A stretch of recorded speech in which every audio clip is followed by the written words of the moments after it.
Today, I want to be talking about what will happen under Trump's presidency. So, some very basic stuff. We'll see uh, tax cuts to probably top, some like top big corporations to hopefully bring in more investments from other countries. The national debt will probably reach $40 trillion, maybe a little bit above. The Ukraine war will end, or Ukraine will end up losing land. They probably won't win this. Even though Russia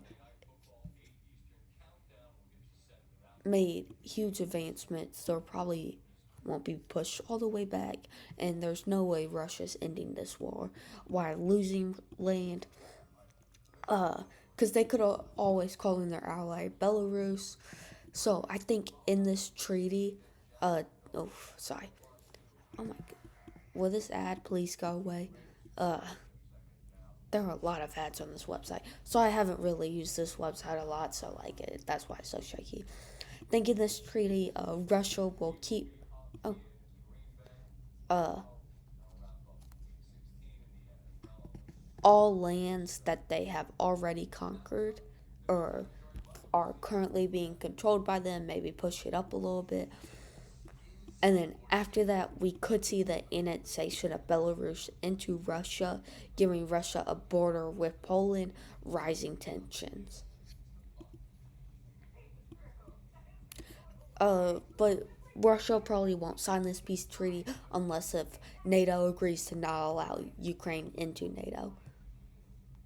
Military spending will reach 900. Oh, uh, did not mean to do that.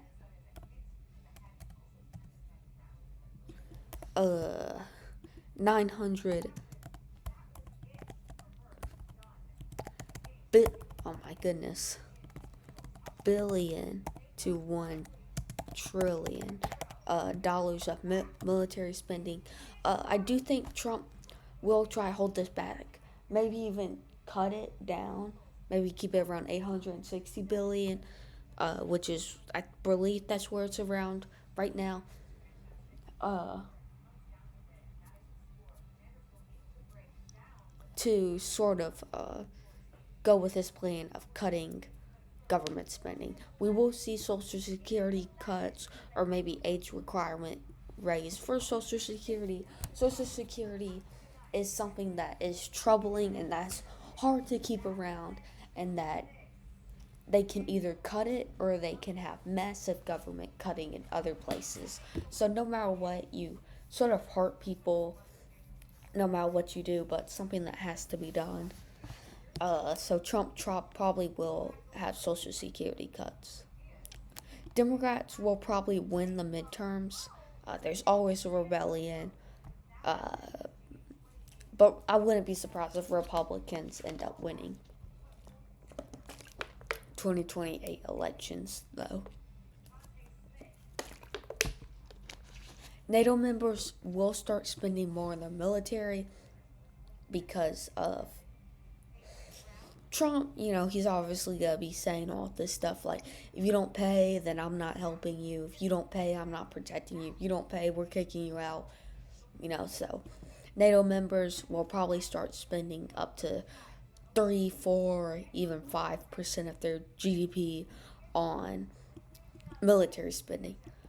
Because of Russian isolation, I'm sure Trump will sort of open up ties, but sort of uh, there's Putin and Trump will still have that bromance, but over the next 4 years, I do think Russia and China will pursue closer ties and maybe a alliance. I do know they have like a resource deal sort of thing where Russia is buying resources from China. I'm pretty sure, but we could possibly see a military alliance over the next few years, maybe joint operations or joint trainings. Who knows?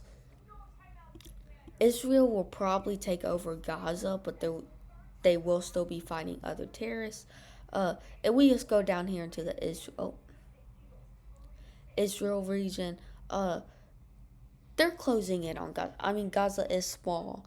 It The reason it's been taking so long is because the terrorists have been guerrilla fighting. But even then, Hezbollah is up in Lebanon, and Israel has to deal with that. And they're also dealing with Syria civil war, and then also Iran sending missiles to Israel. I mean, it's really complicated, and Israel is sort of by itself and trying to, I guess, sort of make its own Middle East or an order, because Israel has a extremely strong military, and none of these Muslim countries can seem to get on the same page. And Middle East tensions will rise. Of course, Iranian tensions will rise with America, and they will probably pursue closer ties with Russia. Uh, we could see Russia possibly do an invasion or start bombing Syria, uh, because they do have military bases there, and maybe try to put the old regime back into Syria. We could also see Turkey invade Syria again.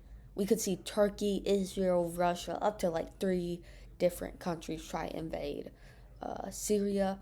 Of course, we have the Yemen civil war still going on, or rebel groups in Yemen.